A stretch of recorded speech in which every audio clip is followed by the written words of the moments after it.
নবী আল্লাহ পাকের হাবিব আপনার ঘর থেকে বের হলেন। আবু বকর নবীর শ্রেষ্ঠ সাহাবীর কাছে আমার নবী পাক যান। দরওয়াজায় একটু আওয়াজ দেওয়া হলো। নবীর সাহাবা আবু বকর সঙ্গে সঙ্গে জেগে যান, সঙ্গে সঙ্গে সাড়া দেয়, ইয়া রাসূলুল্লাহ, ইয়া হাবিবাল্লাহ, নবী গো আপনাকে আর ডাকতে হবে না, আপনাকে আর চিৎকার করতে হবে না। নবী বলেন, আবু বকর এত গভীর রাতে তুমি কেমন করে জেগে যাও, কেমন করে তুমি উঠতে পারো? আবু বকর বললেন, ইয়া রাসূলুল্লাহ, ইয়া হাবিবাল্লাহ, ওগো আল্লাহর নবীজি, আপনি বলেছিলেন আমি অল্প দিনে মক্কার জমিন থেকে মদিনার বুকে হিজরত করব, আমি মদিনায় চলে যাব, আর সঙ্গে থাকবে আবু বকর, আবু বকরকে সঙ্গে নিয়ে যাব। ইয়া রাসূলুল্লাহ, ইয়া হাবিবাল্লাহ, ওগো আল্লাহর নবীজি, আমি সেই দিন থেকে কোনোদিন রাত্রি বেলায় ঘুমাইনি। আল্লাহ নবী বলতেছে, আবু বকর আর দেরি না, এবার চলে যেতে হবে, মক্কার জমিন থেকে মদিনায় রওনা হতে হবে। মক্কার কুরাইশেরা, মক্কার কাফেরেরা আমার বাড়ি পর্যন্ত হামলা করেছিল। আবু বকর বলেন, ইয়া রাসূলুল্লাহ, ইয়া হাবিবাল্লাহ, নবী গো পায়ে হেঁটে মক্কা থেকে মদিনায় যাওয়া সম্ভব হবে না। নবী, আমার বাড়িতে দুটো উটনি আছে, আপনি একটাতে চাপবেন, আমি আবু বকর একটাতে চাপবো। আমার নবী পাক বলেছিলেন, আবু বকর তুমি কত টাকা তার দাম নিবে একটু জানিয়ে দাও। আবু বকর বলেন, নবী গো আপনার পদতলে আমার বাবাকে কুরবান করে দিব। ইয়া রাসূলুল্লাহ, জীবনের যত ধন সম্পদ আপনার পদতলে নিয়ে এনে ঢেলে দিব। নবী গো আপনাকে কোনো দাম দিতে হবে না, আপনাকে পয়সা দিতে হবে না। আমার নবীর সাহাবা আবু বকর যখন এ কথা বললেন, আমার রাসূল পাক বলেন, আবু বকর শুনে নাও, আমি কারো সাদকার মাল আমি নবী খাই না, আমাকে তোমাকে দান করতে হবে না, আমি তোমার দান নেব না, তুমি একটু দাম লাগিয়ে দাও, তার কিমাত লাগিয়ে দাও, আমি রাসূল তোমার কাছ থেকে কিনতে চাই। রজিফা, সুবহানাল্লাহ। এই দেখেন বেওয়া স্বামীর জন্য নাকি আল্লাহ, স্বামীর দেখেন একটু কথা হলো যে স্বামীর পায়ের তলে স্ত্রীর জান্নাত। স্ত্রী মনে মনে চিন্তা করলো, স্বামী আমার জন্য কিনা করেছে, হ্যাঁ বাজার থেকে কত কিনা এনেছে, আজ স্বামী কবরে থাকবে, আমি দুনিয়াতে দুটো টাকা হলো ইনকাম করেছি বা কোথাও থেকে পেয়েছি, স্বামী কবরে আছে, তো স্বামীর মহাব্বতে স্ত্রী 500 টাকার দাতা। নারায়ে তাকবীর, নারায়ে রিসালাত, মাসলাকে আলা হযরত, 500 টাকার দাতা বলেন জিন্দাবাদ, সুবহানাল্লাহ। মাগো আপনাদের জন্য দোয়া হবে, জি বলেন। ওটা আপনাদের কমিটিকে ই করতে হবে, আপনার কমিটির আসে যদি আমাকে বলে যে কে টাকাটা দিচ্ছে, তা আমি কি করব? সুবহানাল্লাহ। তো যাই হোক, চুপ করেন, চুপ করেন বাপ, বাপ আমার শোনা আমার, চুপ করেন, ওরকম করতে হয় না চাচা, ঠিক আছে? আপনি বুঝতে পারছি আপনার ইচ্ছা আছে হিজরতের ঘটনাটা শুনবো, তাই না? হ্যাঁ, আপনাকে শুনিয়ে দিই বাপ।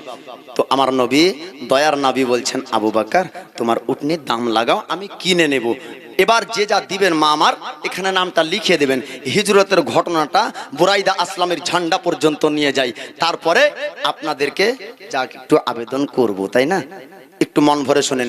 আল্লাহর নবী বললেন, আবু বকর তোমার উটনির দাম লাগিয়ে দাও, আমি রাসূল তোমার কাছে কিনবো, আমি নবী তোমার কাছে কিনবো। আবু বকর সিদ্দিক তিনি আপনার একটা দাম লাগালেন। আল্লাহর নবী আবু বকরকে বলেন, আবু বকর আমি একটু শেষবারের মতন কাবা তওয়াফ করতে চাই, আল্লাহর পবিত্র ঘরকে আমি একটু তওয়াফ করতে চাই। আমার রাসূলুল্লাহ কাবার কাছে গেলেন, কাবার আপনার জিয়ারত করেন, কাবার তওয়াফ করতে করতে কাবাকে জড়িয়ে ধরে আমার নবী পাক বলেছিলেন, ওরে কাবা আমার মন তো চাই না তোর কাছ থেকে আমি মদিনায় চলে যাব, কিন্তু পরিস্থিতি আমাকে রাখতে দেয় না।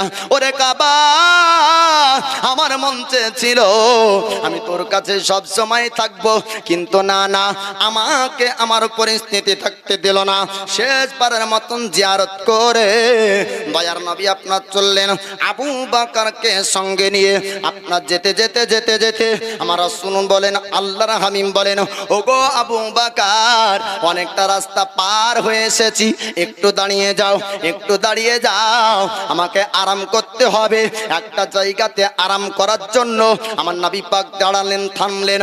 ওই জায়গাটা আপনার গারে সরে আপনার পাহাড়ের গর্তের মধ্যে আমার নবী পাক আরাম করবেন। আল্লাহর নবী হাবিবুল্লাহ তিনি আপনার বললেন, আবু বকর একটু গর্তটা পরিষ্কার করে দাও, আমি নবী একটু আরাম করব, আমি একটু বিশ্রাম নিব। আবু বকর নবীর সাহাবা, তিনি আপনার গারে সুরের গর্তের মধ্যে ঢুকলেন। সমস্ত জায়গা পরিষ্কার হলো, অনেকটা আপনার গর্ত ছিল, গর্তগুলা নিজের জামাকে আপনার ছিঁড়ে ছিঁড়ে ফেড়ে ফেড়ে ওই গর্তগুলা নবীর মহব্বতে বুঝিয়ে দেয়। দয়ার নবী, মায়ার নবী আবু বকরকে বলেন, আবু বকর একটু তোমার পাটা দেখি, আমি তোমার পায়ে একটু বালিশের মতন করে আরাম করি। আমার নবীর সাহাবা আবু বকর আপনার এক পায়ে জাং দিলেন, আমার রহমতের নবী মাথা লাগিয়ে দেয়। আর একটা গর্ত, আপনার কাপড় ছিল না, কোনো জামা ছিল না, অন্য কোনো ব্যবস্থা ছিল না, কি দিয়ে বোঝাবেন? আমার নবীর সাহাবা আবু বকর সিদ্দিক গারে সুরের ওই গর্তের মধ্যে এক পায়ে পা লাগিয়ে দেয়, আর এক পায়ে আমার দয়ার নবী মায়ার নবী আরাম করে। অনেক কুন্দরে নবীর প্রেমিক, নবীর আশিক একটা সাপ গর্তর চারিদিকে চক্কর লাগিয়ে দেয় নবীকে দেখার জন্য। জায়গা যখন পেল না, ওই সাপটা চিন্তায় পড়ে গেল, আজকে নবী যাবে মক্কার জমিন থেকে মদিনায়, এক নয় দুই নয়, আমি 1000 বছর কাটিয়ে দিলাম, আমি অনেকটা দিন সময় আপনার কাটিয়ে দিলাম। পাহাড়ের গর্তের নবী আসবে, নবী আরাম করবে, আমি নবীর নুরানি চেহারা খানকে দেখব। আজকে তো সুযোগ হবে না, আজ মনে হয় দয়ার নবী দেখতে পাবো না। বাবারা, ভাইজান, আমার রাসূলুল্লাহর নুরানি চেহারাকে দেখার জন্য পাহাড়ের ভিতরের আপনার সাপ চতুর্দিকে আপনার চক্কর লাগালো, দেখতে যখন পেল না, আবু বকরের পায়ে আপনার কাটলো, একবার ছবল মারে। আবু বকর সিদ্দিক চিন্তা করে, আজ যদি পা সরিয়ে নি, এই সাপটা আসবে, আসার পরে নবীকে কামড়াবে, নবীকে ছবল মারবে। দয়ার নবী, মায়ার নবী, আমি আবু বকর থাকতে যদি আমার নবী কষ্ট পায়, আমি থাকতে যদি নবীর যন্ত্রণা হয়, আমি থাকতে যদি নবীর ক্ষতি হয়ে যায়, কাল কিয়ামতের দিন আবু বকর আমি নবীর সামনে দাঁড়াতে পারবো না। আবু বকর চিন্তায় পড়ে যায়, আপনার সরালেন না, একবার নয় দুইবার নয় বাবা, কিতাবের মধ্যে বলা হয়েছে কমবেশ আপনার ৭৭ বার থেকে কিছু কম বেশি আপনার দর্শন করে, ছবল মারে। আবু বকর সিদ্দিক আর আপনার বিষের আসার যখন শরীরের মধ্যে হলো, চোখ দিয়ে পানি ঝরে যায়, আমার নবী পাকের চেহারা মোবারকে আপনার যখন পানি পড়লো, আমার নবী পাক বলেন, আবু বকর কি হয়েছে একটু জানিয়ে দাও, তোমার চোখ দিয়ে কেন পানি ঝরে, তুমি কেন কান্না করো? আবু বকর নবীর সাহাবী বলে, ইয়া রাসূলুল্লাহ, ইয়া হাবিবাল্লাহ, নবী গো, আমি তো কাঁদতে চাইনি, আপনার ঘুমের আঘাত করতে চাইনি, আপনার ঘুম ভাঙাতে চাইনি। ইয়া রাসূলুল্লাহ, ইয়া হাবিবাল্লাহ, ওগো আল্লাহর নবীজি, আমার পরিস্থিতি আপনার আরামকে ভাঙিয়ে দিয়েছে। ইয়া রাসূলুল্লাহ, নবী গো, ইচ্ছাকৃত চাইনি আপনার আরাম ভেঙে যাক, নবী আমার পরিস্থিতি আপনার আরামকে ভাঙিয়ে দিয়েছে। বলে কিসের জন্য? বলে ইয়া রাসূলুল্লাহ, ইয়া হাবিবাল্লাহ, নবী গো, আমাকে একটা সাপে একবার নয় দুইবার নয় কমবেশ ৭৭ বার এক জায়গাতে যখন আমাকে ছবল মারলো, নবী গো, বিষের আসার যখন শরীরের মধ্যে হলো, ইয়া রাসূলুল্লাহ, ইয়া হাবিবাল্লাহ, ওগো আল্লাহর নবীজি, আমি যখন সহ্য করতে পারলাম না, আমার চোখ দিয়ে পানি ঝরতে লাগলো, আর ওই চোখের পানি আপনার চেহারা মোবারকে পড়েছে, ইয়া রাসূলুল্লাহ আপনার আরামটা ভেঙে গেল। আমার দয়ার নবী মায়ার নবী বলেন, আবু বকর চিন্তা করো না, আবু বকর টেনশন করো না, তোমার দুশমন তোমাকে ছবল মারেনি, তোমার একজন বন্ধু তোমাকে ছবল মেরেছে। ও আবু বকর, তুমি যেমন আমাকে ভালোবাসো ওই সাপ আমাকে ভালোবাসি। আজকে আমার চেহারা সাপ দেখতে চায়, যখন দেখার রাস্তা পেল না তখন তোমার পায়ে আঘাত করলো। ওগো আবু বকর, একটু পাটা দেখিয়ে দাও, একটু জায়গা দেখিয়ে দাও, আমি নবী তোমার বিষ পানি করে দিই। এমন মা, এমন কোন মা পৃথিবীতে ওই সন্তানকে জন্ম দিতে পারেনি বাপ, যে সন্তান আমার দয়ার নবীর লালা মোবারকের থেকে ভালো ওষুধ আবিষ্কার করবে। আমার দয়ার নবী মায়ার নবী আবু বকর সিদ্দিকের ওই পায়ে লালা মোবারক লাগিয়ে দিলেন, তো বিষ সঙ্গে সঙ্গে পানি হয়ে গেল। জোরে বলুন সুবহানাল্লাহ। নবী আমার গারে সুরে কতদিন ছিলেন? কিতাবের মধ্যে বলা হয়েছে 3 দিন। কয়দিন? 3 দিন ওই গর্তর মধ্যে ছিলেন, মক্কা থেকে মদিনা যাবার রাস্তায়। বাপ ওই জায়গাতে হযরত আবু বকর সিদ্দিকের ছেলে কিভাবে আপনার খাবার নিয়ে গিয়ে আমার দয়ার নবীকে দিতেন একটু শোনাবো।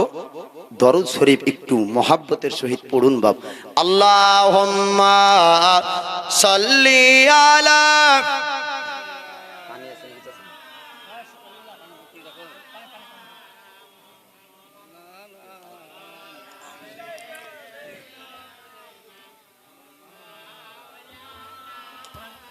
ওয়ালা আলে সাইয়্যিদিনা মাওলানা মুহাম্মদ সাল্লাল্লাহু আলা মুহাম্মাদিন সাল্লি আলা মুহাম্মদ। আমার মদিনায় নেবানি দয়াল নবীজি, আমার মদিনায় নেবানি।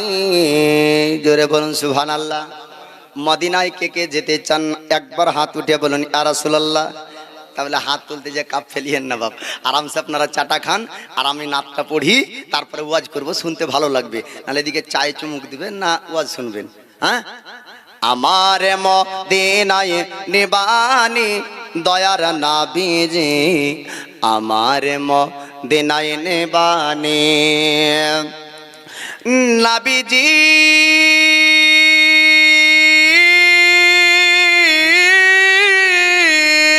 আমি তোমার প্রেম ভিখারি, তুমি উম্মতের কান্ডারি। জোরে বলুন সুবহানাল্লাহ। নবীজি আমি তোমার প্রেম ভিখারি, তুমি উম্মতের কান্ডারি। দেখা দাও গোচে ঘেরা নোরানি দয়ার নবীজি, আমার মদিনায় নিবানি, আমার মদিনায় নিবানি ও দয়ার নবীজি, আমার মদিনায় নিবানি। নবীজি আমার পাগল বানায়া মদিনায় আছো ঘুমায়া। নবীজি আমারে পাগল বানাইয়া মদিনায় আছো জাগিয়া, তোমায় খোঁজে আমার চোখের পানি দয়ার নবীজি, আমার মদিনায় নিবানি, তুমি আমার মদিনায় নিবানি দয়াল নবীজি, আমার মদিনায় নিবানি। ও নবীজি কত মানুষ যাই মদিনায়, আমি আমি কাঁদি রাস্তায় রাস্তায় নবীজি কত মানুষ যাই মদিনায় আমি কাঁদি রাস্তায় রাস্তায় মদিনার গান নীরবে শুনি দয়ার নবীজি আমার মদিনায় নিবানি আমার মদিনায় নিবানি দয়াল নবীজি আমার মদিনায় নিবানি নবীজি